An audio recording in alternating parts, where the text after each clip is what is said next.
अर्थ आप समझो जो कुछ है साइकोलॉजिकल है। मैं कह रहा हूं कोई भी दुनिया में एक्ट है, आप कोई एक्ट कर रहे हो और आपको मेंटल रिलीफ नहीं मिल रहा तो उस एक्ट का कोई मतलब नहीं है। जो कुछ होता है वो मन की शांति के लिए होता है, मन के अंदर पॉजिटिव एनर्जी की फ्लो के लिए, सब कुछ उसके लिए होता है। ये जितनी भी कहानियां हैं हर किसी फेस्टिवल के पीछे वो स्पेशल तरीके से जो घटित हुई है, ये तो हमारे यहाँ पे घटित हुई है। ये तो चीज ही ऐसी है कि हर कोई साधु महात्मा आता है वो भी पॉजिटिव एनर्जी का भंडार देके चला जाता है। तो वो सारी चीजें उनको हमें रीड करना, उनके बारे में समझना और उनके अपनी लाइफ में यूज करना, ये हमारे लिए बहुत मैंडेटरी है। लेकिन मैं तुम्हें बता दूं कि ये सब सिस्टम चलता आ रहा था। मध्यकाल के अंदर कुछ ऐसा हुआ कि हमारे धर्म और संस्कृति को लोगों द्वारा नष्ट किया गया।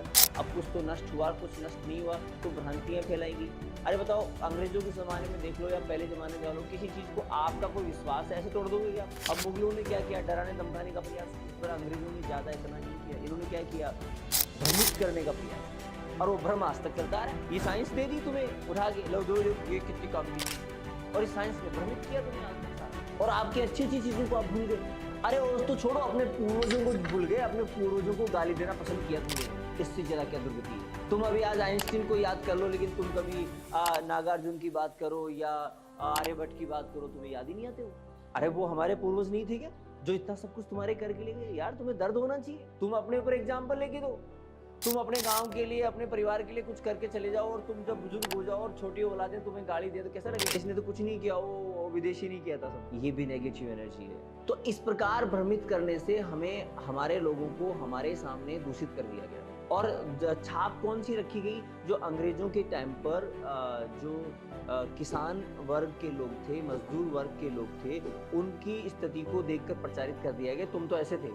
अरे वो हम ऐसे थे नहीं, ऐसा हमें बनाया गया है। हमारे एजुकेशन सिस्टम को ध्वस्त करके हमें ऐसा बनाया गया था, जबरदस्ती बनाया गया। हम ऐसे थे नहीं। अब वो कहते नहीं सर भारत तो कृषि प्रधान देश था। भारत कृषि प्रधान देश नहीं था, गलत हो गई। भारत कृषि प्रधान देश हुआ है इस काल के अंदर, अंग्रेजों के काल के अंदर नहीं था। पहले सारा का सारा बिजनेस यहीं से होता, सारी की सारी बिजनेस, सारी की सारी व्यवस्थाएं यहीं से होती, बिजनेस का गढ़ था ये। अच्छा ये बताओ, यदि कृषि प्रधान देश था तो ये अंग्रेज और ये तुम यहाँ पे क्या चाटने आए थे? हमारे पास इतना सारा सोना था, सोने की चिड़िया कहते, तभी तो आए थे।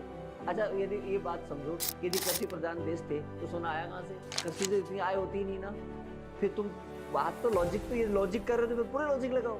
अधूरे लॉजिक से क्या मतलब है? बात करने की है ना, लेकिन नहीं, मूर्खों को सिर्फ इतनी सी बात करनी होती है। देखो किसी बात को पकड़ कर यदि बात करोगे गहराइयों तक तो सारी जड़ खुलेंगी, फिर आदमी को झटके लगेंगे, फिर वो सोचेगा यार ये बात तो लॉजिक वाली बात है। वो कोहिनूर का हीरा यहाँ से निकलना, ये आपका ताजमहल का इस प्रकार से बनना, लो स्तंभ देख लो, इतनी सारी चीजें यहाँ बनना तुम्हारे दिमाग को झटके नहीं देती कि हमारे यहाँ पे क्या है, क्यों तुम्हारे यहाँ पे क्यों नहीं है? ये गंगा नदी यहाँ से बहना, गंगा नदी का यहाँ बहना, और गंगा नदी का पानी इतना निर्मल होना कि गंदा सा गंदे होने के बाद भी वो शुद्ध है, हमारे दिमाग को झटका नहीं, विचार करने योग्य बात है।